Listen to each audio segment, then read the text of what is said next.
Hello, this is a presentation to help answer business A-level questions relating to the benefits of improving industrial relations. We will look at the terms and knowledge necessary to answer questions, and we will consider how to create context and analysis for developing chains of reasoning. Lastly, we will consider how to evaluate the extent to which good industrial relations are necessary for different types of businesses.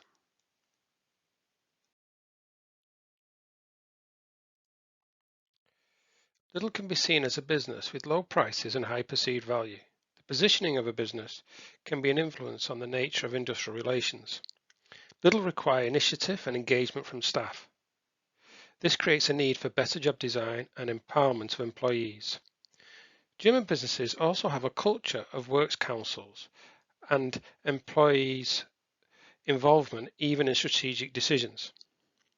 The culture of a business, perhaps generated by the mission statement, leads to business objectives, which ultimately have an influence on industrial relations.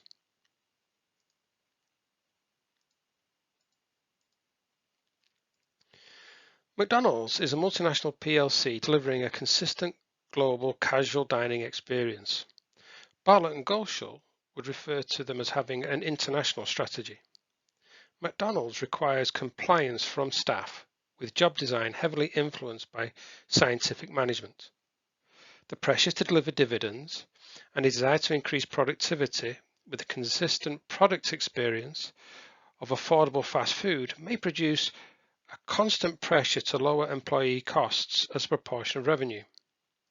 High labour turnover is acceptable and may be even desirable, which allows a culture of poor industrial relations to develop. The ownership and nature of a business can therefore influence industrial relations.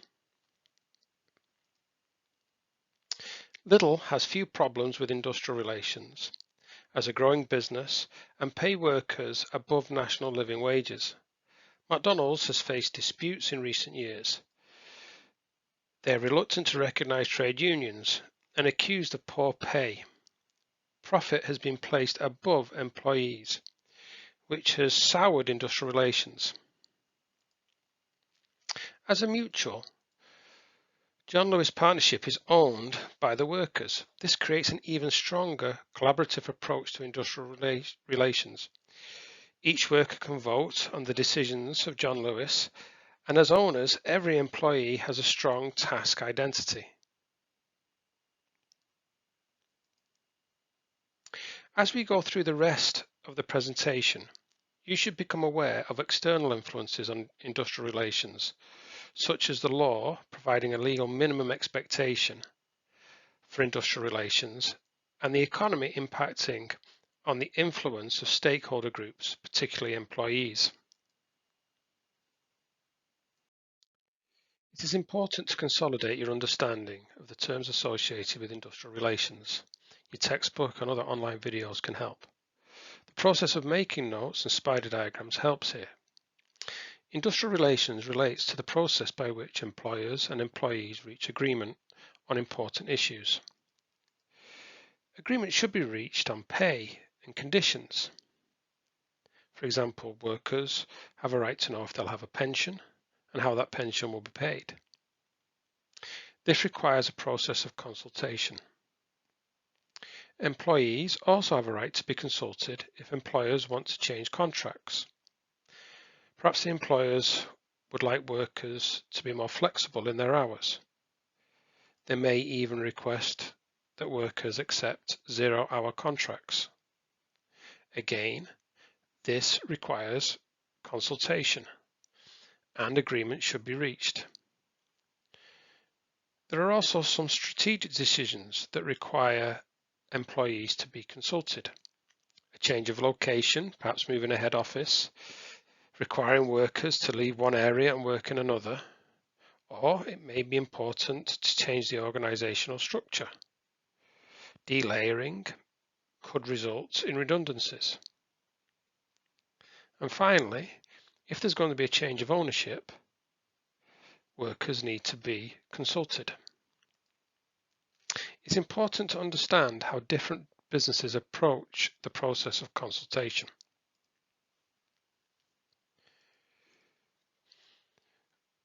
When you encounter Carroll's corporate social responsibility pyramid, you will learn that some businesses place profit as their primary responsibility, even before being legal. If you consider Tannenbaum's continuum, some leaders want to be more authoritarian. A boss looking to tell or sell may test their legal responsibility. If compliance is demanded in a produce or perish environment, industrial relations may be a very low priority. In fact, there may be no consultation, no thought for industrial relations.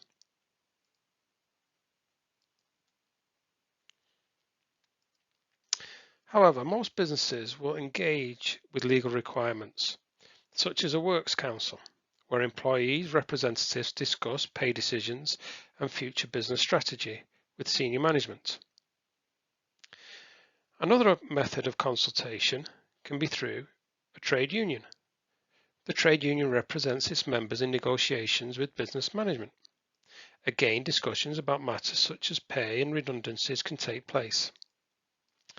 Depending on the relationship between management and unions, the process of collective bargaining can be constructive.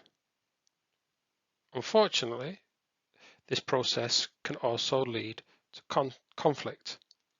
It will depend on if the business is a Theory X management approach or if the business is a Theory Y management approach. Employers can see unions as a method of improving communication, both working together to improve the business out of mutual self-interest. Or employers can see unions as a disruptive force, pushing up wages for lazy workers. It is important to have an overview of how and why consultation takes place. If you're going to answer questions well in this topic area, the terms such as trade union, works council need to be fully understood. When industrial relations break down, it may be possible to use ACAS, the Advisory, Conciliation and Arbitration Service. However, employees may still choose to strike or withdraw goodwill if they are unhappy with the process of consultation. ACAS can remain involved and this dispute can be resolved, hopefully, with improved procedures for industrial relations to prevent disruption to profits and job security in the future. When job security is threatened, Maslow would say that workers are going to lose their lower order needs and are likely to become demotivated. What could be more damaging is a gradual disengagement of employees if there's a breakdown in industrial relations. If meetings with the trade union never really result in compromise from the employers, then employees may disengage. They keep their heads down, they begin to look else for work. A breakdown in trust and communication gradually damages the business, increasing costs and reducing the value of the business's brand. Problems with industrial relations can then be seen in higher levels of absenteeism, higher levels of labour turnover than would be expected for the industry. Customers and employees begin to be lost to competitors. Often the best workers and the best customers can go first. Poor industrial relations can end up with large legal bills and time lost dealing with grievances. These grievances are often heard in formal tribunal hearings. Basically, poor industrial relations can increase costs and reduce revenue. If a business has Theory Y approach and soft HR, then improving industrial relations would be seen as important. Good industrial relations can begin with creating a culture which values the employees. This prevents a feeling of them and us and can generate goodwill, which is likely to allow cooperation and trust. On the Blake-Mouton grid, a business can look to increase its concern for people and concern for task, creating team management with a clear focus on Mayo's theory of motivation. In the UK, a business can be forced to recognise a trade union and allow collective bargaining. A business which goes beyond minimum legal requirements and actively engages with trade unions is likely to provide hygiene factors or lower order needs, which can improve industrial relations. A business which wants to operate Kaizen, a process of continuous improvement, clearly improves communication. Also, if a business is operating single status approach, there is likely to be improved industrial relations. The more information is openly shared with employees, the easier it is to build trust and avoid differences of opinion and conflict. A shared understanding of business decisions becomes important when you look at Kotter and managing change. Lidl highlights the gains of offering pay above the national living wage. It highlights the benefits of recognition of trade unions and improved communication. If employees feel secure and have good relationships with employers, then understanding decisions on pay and changes to the organizational flow become easier, and this contributes to better industrial relations again. Society clearly influences industrial relations, and if you keep in step with the expectations of society in terms of diversity and equality, this helps to maintain good industrial relations.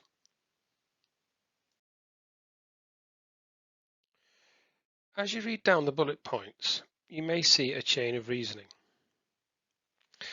Like the picture in the background, the more steps you take, the brighter the answer becomes. Of course, if you include theory, your response shines even more.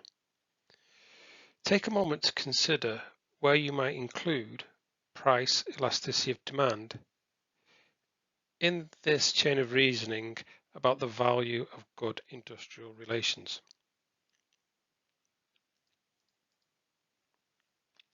When answering questions, look to explain a chain of reasoning in context.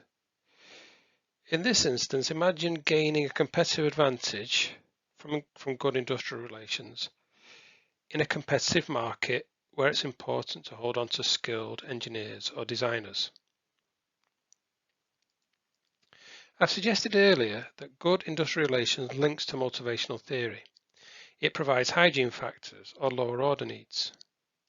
Satisfying hygiene factors with good relationships can help recruit better quality employees and retain existing workers.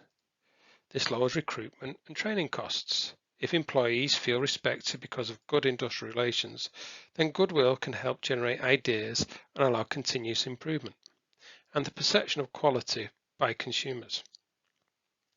Less absenteeism and disputes keeps the focus on production, improving productivity. In general, there is a better customer experience. This can lead to brand loyalty, and the business could now be more price inelastic in demand. Lower average costs from better productivity will have helped increase the profit margin, and brand loyalty can lead to repeat sales and possible gains of market share. With a competitive advantage of higher perceived value, the business is likely to be more profitable. This is why good industrial relations could be valuable to this business.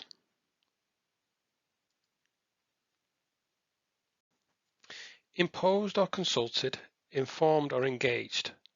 So much in business can become more effective when you ask the experts, the employees. in an environment of good industrial relations. Finally, you may need to evaluate the value of good industrial relations in longer answer questions. This will usually be in the context of a particular type of business. This time I've chosen to use British Airways. Take a moment to consider what type of business British Airways is, what type of market it is in, what type of product, and how the business is positioned. Answers to these questions create context.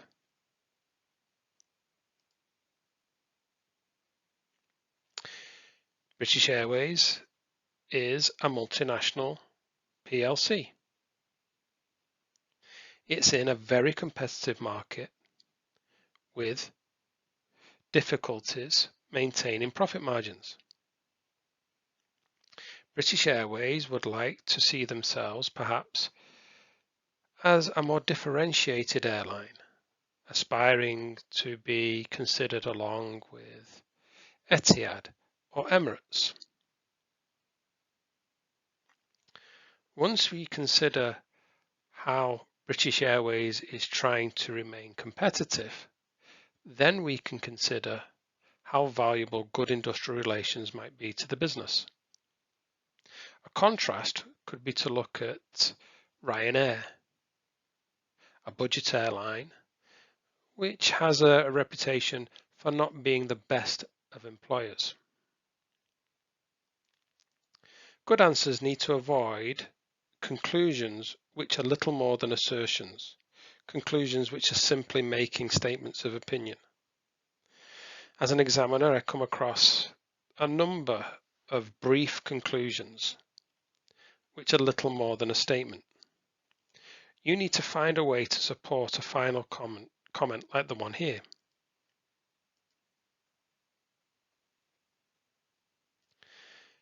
In the long run, it may be essential to have good industrial relations in most industries.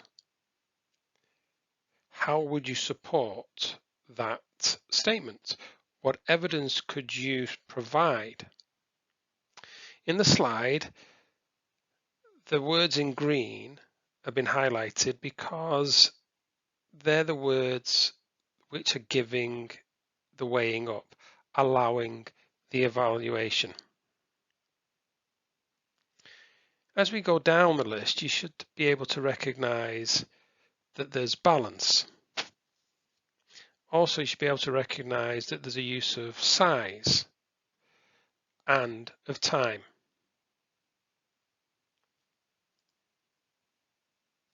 As mentioned earlier, we can now apply several external influences on industrial relations. We are aware that employment law establishes minimum requirements for pay and consultation with staff, and it's often the external influences which dictate how important good industrial relations are likely to be for the profitability of a business. So in a conclusion, if British Airways was the case study, we could say that good industrial relations can initially add to costs.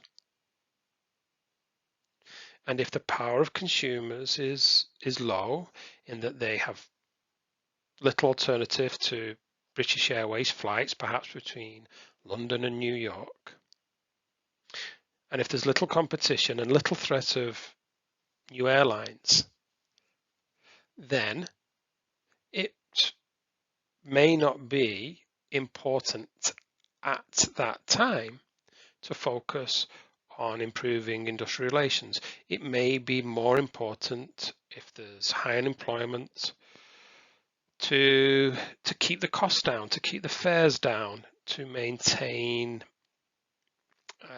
market share. However, if you are looking to differentiate, employees often provide the competitive advantage, the service which customers receive on the flights.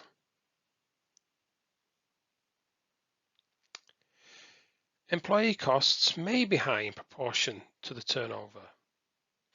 Cabin crew add costs. But if they then generate lots of extra revenue and customers prefer British Airways flights to any competitors, then it's important to improve industrial relations, and any initial costs that may involve will eventually be paid for. Diversity and equality are increasingly important. Good industrial relations could ensure that there are equal pay, that there are staff which represent the community, and again, this could create the impression in customers' eyes that British Airways is a good business. As these pressures increase in society, in the long run, it may be essential to have good industrial relations in most industries. So as we go down this list, and if you listen back to how I've evaluated good industrial relations, you will see that longer answer questions require more evaluation, which is balanced and supported. I hope you found this presentation useful, and it will help you answer questions on this topic area.